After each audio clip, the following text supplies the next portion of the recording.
quorum call be lifted. Without objection. Mr. President, before I begin my remarks, just a quick observation. I know that the Majority Leader comes down on a fairly regular basis and, attacks Republicans, particularly House Republicans, for not producing a budget. And, obviously House Republicans, that's their prerogative over there. And it's, there's going to be a budget. It's probably going to be, a budget that's put together by the House majority. But I think it kind of misses the broader point, and that is that, at least here in the Senate, which is our domain, our realm of responsibility, it is up to the majority to put a budget on the floor. They control the floor. They have ball control here. They determine what comes to the floor, what doesn't. And if they wanted to put together a budget, they certainly could. And one place to start, obviously, would be the President's budget. The President submitted a budget which, by any estimation, is a massive expansion of the federal government with lots of new spending, $5 trillion in new taxes, mostly on job creators and small businesses. At the end of the budget period, he would add $17 trillion to the federal debt. So budget periods cover a window typically of 10 years, and the President's budget, as put forward, at the end of that 10-year period, would add $17 trillion to the federal debt, and also dramatically increase spending. Now, spending pre-pandemic, as we went into the pandemic, was about $4.4 trillion a year, all in federal spending.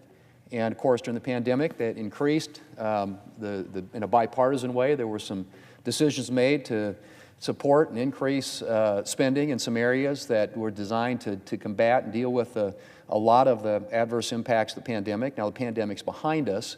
A lot of that spending should have been temporary.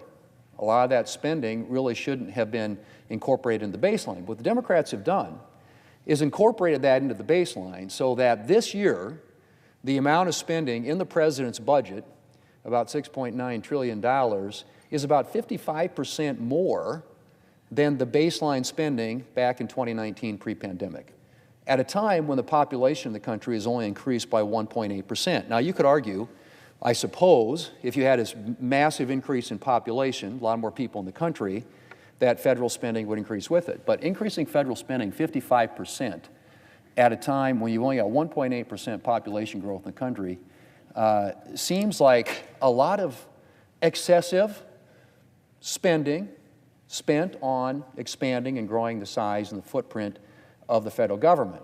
And interestingly enough, at the end of that 10-year period, again, the budget window covers 10 years, spending under the President's budget would be $9.9 trillion. $9.9 trillion.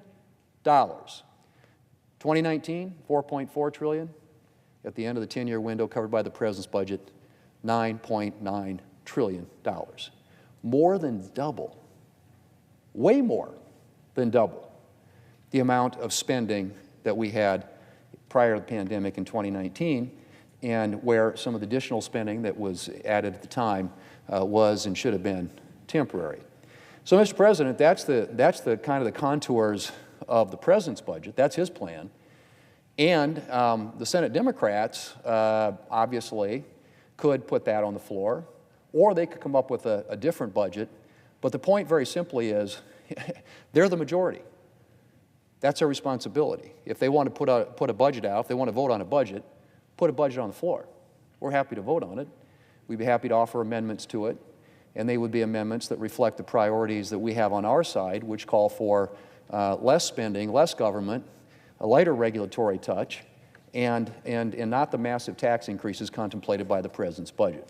So just a point I wanted to clarify as we have this conversation around the budget of whose responsibility it is to advance a budget here in the United States Senate. It will be the job of the majority. And so far the majority has not wanted to undertake that task, and perhaps more importantly, I don't think probably wants to vote on the President's budget, which, as I said, adds $17 trillion to the debt, which makes the debt at the end of that 10-year period, the 10-year window, by the way, $50 trillion. $50 trillion. That's what the president's budget would have us at total debt, cumulative debt, at the end of the 10-year period. But it adds $17 trillion during that 10-year window and increases spending from $4.4 trillion pre-pandemic 2019 to $9.9 trillion, Mr. President. Pretty stunning, really. But that isn't what I came here to talk about today. Mr. President, I wanted to discuss, because there's been a lot of talk about TikTok in the halls of Congress lately, and I think with good reason, because it's becoming increasingly clear that TikTok poses serious national security concerns. TikTok and its parent company, ByteDance, are Chinese-owned entities with ties to the Chinese Communist Party. And after a Chinese spy balloon floated over our country a few weeks ago, I think it's obvious to everyone that the Chinese Communist Party is hostile to the interests of the United States and spies on American citizens. And I can think of few better or easier ways to spy on American citizens or manipulate American public opinion than to make use of a popular app that is used by over 100 million Americans. In the United States, of course, we have the Fourth Amendment to the Constitution to protect the data Americans provide to apps from being seized by the government. But the Chinese Communist Party has no such restraints. In fact, Chinese law requires social media and technology companies to provide information, including individually identifiable personal information, to the Chinese government when asked. So there's no legal framework in China to effectively protect TikTok users or users of any China-based app from having their personal information turned over to the Chinese Communist Party. And there are already concerning signs that TikTok users' personal information is not secure. It was reported last year that China-based employees of ByteDance had repeatedly accessed private data from TikTok users in the United States, despite TikTok's claims to the contrary. And in December 2022, it was found that ByteDance employees inside China used the app to obtain the locations of journalists who worked on stories highlighting TikTok's national security risks. This obviously has implications for Americans' personal security and privacy. And it raises troubling questions about how the Chinese Communist Party could use TikTok for its own ends, whether that's using personal data to develop sources for espionage or manipulating content to advance the Communist Party's agenda. Mr. President, TikTok is not the first time technology from a hostile nation has posed a serious security concern. Before there was TikTok, we had to engage in a protracted effort to remove technology from Chinese companies Huawei and ZTE from our telecommunications networks. After U.S. security officials raised concerns that much of Huawei's and ZTE's equipment was built with backdoors, giving the Chinese Communist Party access to global communications networks. The digital age has come with enormous benefits, but it also comes with substantial new threats, not least the threat of a hostile foreign government exploiting communications technology for nefarious purposes. And that threat increases substantially when we're talking about technology, from hardware to social media apps produced by companies in hostile nations and affiliated with hostile governments. In recent years, a number of foreign companies in the information and communications technology space, many of them subject to the control of hostile governments, have gained significant market share. Current law provides some remedies for confronting the dangers that these companies present. For example, the Committee on Foreign Investment in the United States, or what we call CFIUS, can block attempted investments from foreign companies if these investments are determined to present a national security threat. But the authorities the federal government currently has were fashioned in a pre-digital age and therefore are not designed for the specific threats posed by digital technology controlled by foreign adversary nations. And as a result, the federal government is limited in what it can do in situations like the one we currently face with TikTok. What is needed is a comprehensive framework for responding to national security risks posed by foreign adversary-owned digital technology, whether that's TikTok or some other app or mobile phone technology or internet hardware. While CFIUS has the ability to address some risks, the reality is that the mere presence of a technology from a foreign adversary in the United States does not trigger a CFIUS review. For a tech platform that does not acquire, merge with, or invest in a U.S. company, CFIUS review simply does not apply. So, for example, WeChat, the other Chinese-controlled app that President Trump sought to ban back in 2020, is apparently not subject to CFIUS review. Legislation is necessary to fill this important gap in authority.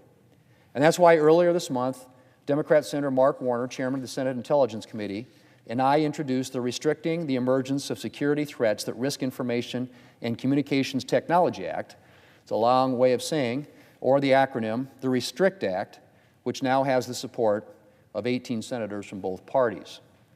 Our legislation would create a comprehensive process based at the U.S. Department of Commerce for identifying and mitigating foreign threats to information and communications technology products and services.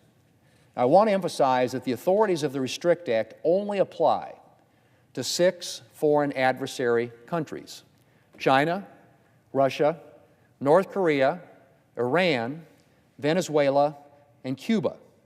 Under our bill, the Department of Commerce would review any information and communications technology product from these countries that is deemed to present a possible security threat, with an emphasis on products used in critical telecommunications infrastructure or with serious national security implications.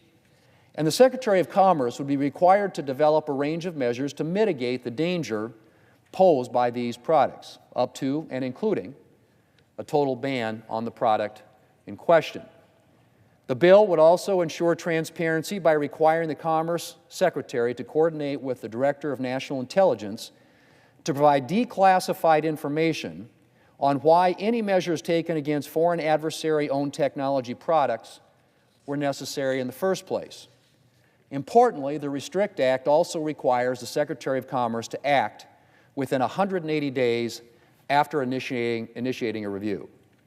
A common complaint about the ongoing CFIUS review of TikTok is that it has been open-ended and taken years to complete. By comparison, the RESTRICT Act requires quick action to take the necessary steps to mitigate an undue risk from technology of a foreign adversary nation. Mr. President, there is bipartisan acknowledgement that TikTok poses a national security threat, and the RESTRICT Act provides a framework for confronting both current and future risks.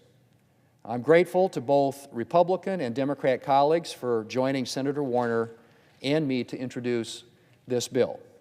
It's time to update our laws to ensure that we are able to confront the national security threats posed by foreign adversary technology.